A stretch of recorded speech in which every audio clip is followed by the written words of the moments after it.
Chapitre 31, troisième partie. Les régimes matrimoniaux.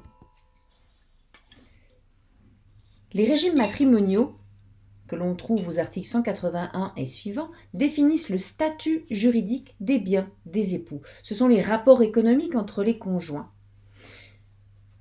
Durant le mariage, ces régimes matrimoniaux ne sont pas de grande utilité. En revanche, ce sera très utile au moment de la fin du mariage. Que la fin du mariage se fasse par divorce ou par décès d'un des conjoints. Nous avons trois sortes de régimes matrimoniaux. Nous avons la participation aux acquêts, la communauté de biens et la séparation de biens. La participation aux acquêts que nous trouvons aux articles 181 et suivants du Code civil est ce que l'on appelle le régime légal, le régime ordinaire. Ce régime est appliqué d'office, même si on ne sait pas qu'il existe. Si on se marie sans demander autre chose, nous sommes soumis à la participation aux acquêts. Bien sûr, nous pouvons convenir d'autres choses. La plupart des gens choisissent la participation aux acquêts, ou en tout cas sont contentes. Dans ce régime, il y a deux sortes d'actifs, deux sortes de biens. Nous avons les biens propres et nous avons les acquêts. Nous appelons ça des masses. La masse des biens propres, la masse des acquêts. Deux régimes matrimoniaux que l'on appelle conventionnels, la communauté de biens et la séparation de biens. La communauté de biens débute à l'article 221. Là aussi, deux masses, les biens communs et les biens propres. Les biens propres, nous les avons aussi dans la participation aux acquêts, mais ici, il y en a nettement moins qui font partie des biens propres. Ceux qui sont à usage personnel, vêtements, bijoux, etc. Les créances en réparation d'un tort moral, mais beaucoup d'autres choses que l'on trouve dans la participation aux acquêts n'ont pas leur place dans les biens propres de la communauté de biens. Et tout ce qui n'est pas bien propre sera bien commun. Bien sûr, les époux peuvent, par convention, décider qu'un objet, que quelque chose sera bien propre, même si de par la loi, ce n'est pas le cas. La séparation de biens que nous voyons à partir de l'article 247 du Code civil. Ici, c'est très simple, chacun garde ses biens. Il n'y a pas de biens communs.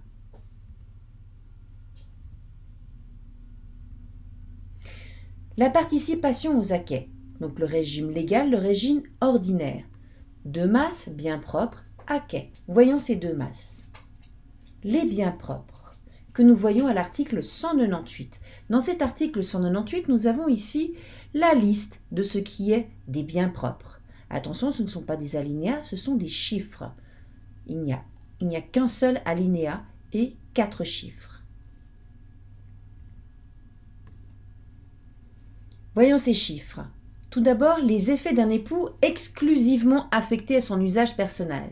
Alors évidemment, c'est bien strictement personnel, nous avons les vêtements, les bijoux, mais nous avons encore d'autres choses, voyons cela. Nous avons aussi les biens qui étaient déjà en possession de l'époux au moment du mariage. Ça, on n'a pas dans la communauté de biens. Il y a aussi les biens reçus par succession, ou à titre gratuit, les cadeaux, par exemple, pendant le mariage. Les cadeaux, succession, c'est bien propre. Nous avons aussi les créances pour tort moral. Nous estimons que la réparation financière pour tort moral est quelque chose de trop personnel pour pouvoir être partagé. Et enfin, les biens acquis en remploi des biens propres. Qu'est-ce que cela signifie ? Le remploi des biens propres, c'est en fait le remplacement des biens propres. Si nous avons par exemple hérité d'une somme d'argent, par exemple, nous avons hérité de 400 000 francs, une belle somme, eh bien, nous pouvons acheter quelque chose avec ces 400 000 francs, peut-être un terrain, peut-être un petit appartement, très petit à Genève, d'accord. Eh bien, ce terrain qui ira remplacer l'argent, ce sera un remploi des biens propres. Nous avons remplacé l'argent par un terrain. On peut aussi par convention décider qu'un objet, une somme, soit affecté aux biens propres et qu'il ne reste pas dans les acquêts. Il faut que les deux soient d'accord et c'est par convention devant notaire. Les acquêts, qu'est-ce que c'est ? Eh bien, c'est l'article 197 qui va nous le définir. Là, nous avons 2 alinéas et dans l'alinéa 2, nous avons 5 chiffres qui énumèrent les acquêts. Voyons ces acquêts. Le produit de son travail, salaire, honoraire, etc. Acquêts. Les sommes versées en remplacement de ce salaire, par exemple la rente chômage, par exemple la rente AVS, ce sont des acquêts. Aussi les dommages-intérêts dus en raison d'une incapacité de travail, c'est typiquement l'AI, l'assurance invalidité. Acquêts. Les revenus de ces biens propres, on avait parlé de ce terrain qui était un remploi de biens propres. Eh bien ce terrain, par exemple, on peut le louer. Et si on le loue, on va recevoir des loyers. Ces loyers sont des revenus d'un bien propre. Ces revenus sont des acquêts. Et puis, là aussi, on parle de remploi, le remploi des acquêts. Peut-être qu'on a économisé sur le produit de son travail. Nous avons fait une épargne grâce au produit de son travail. Grâce à ça, nous nous achetons par exemple un tableau, par exemple une voiture, par exemple un cheval. Eh bien, ce sera un remploi d'acquêt. Ça aura remplacé un acquêt de départ.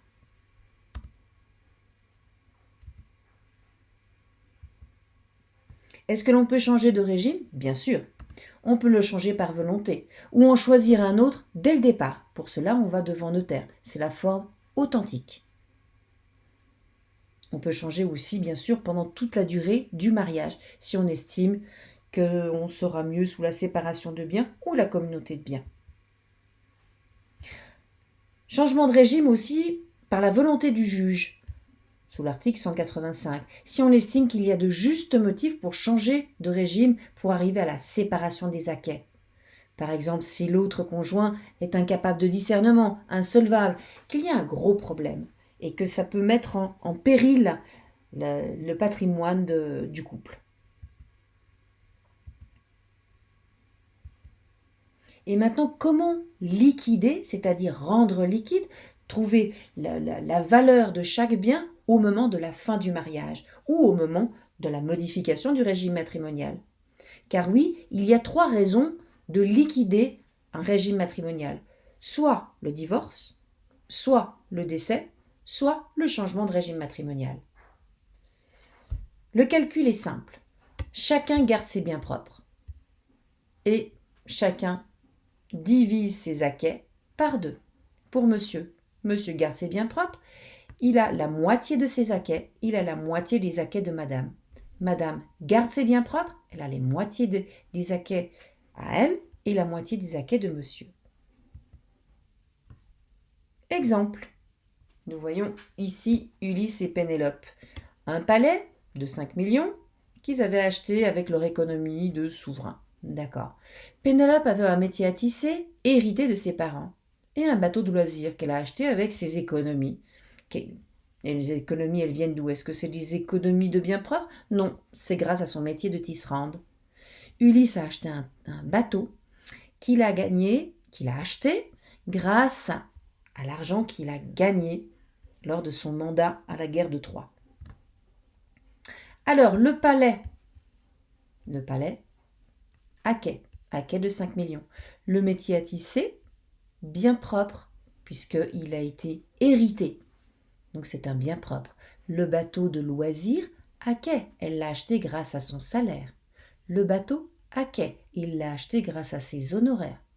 Pour être plus précis, les 2 bateaux ici seraient des remplois d'acquêt. Car le bateau en lui-même a remplacé la somme d'argent.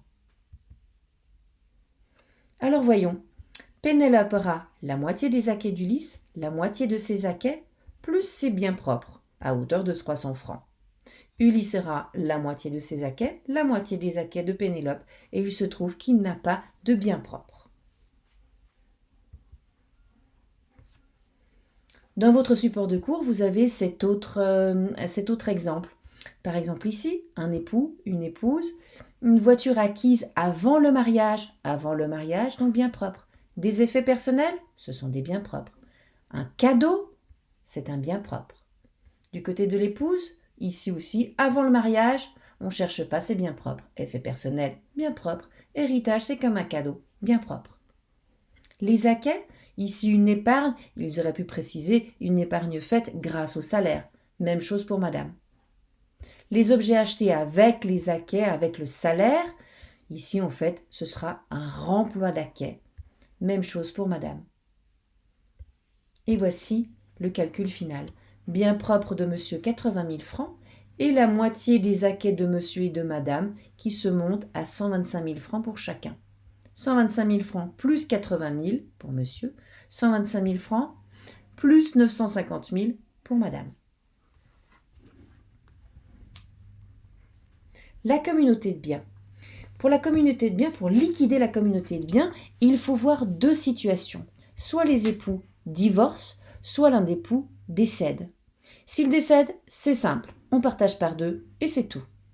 En revanche, s'il divorce, on part de l'idée qu'en cas de divorce, ils ne se font plus confiance. Or, la communauté de biens est basée sur une confiance totale. Donc, en cas de divorce, on va faire comme si on était dans une participation aux acquets.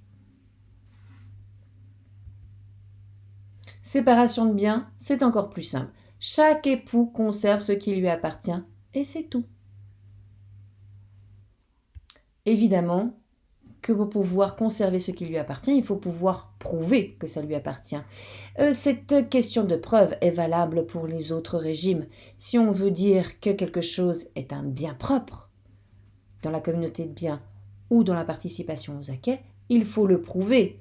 Si on n'arrive pas à le prouver, eh bien ça va faire partie de la communauté si on est en communauté de biens et ça va faire partie des acquets si on est dans la participation aux acquets.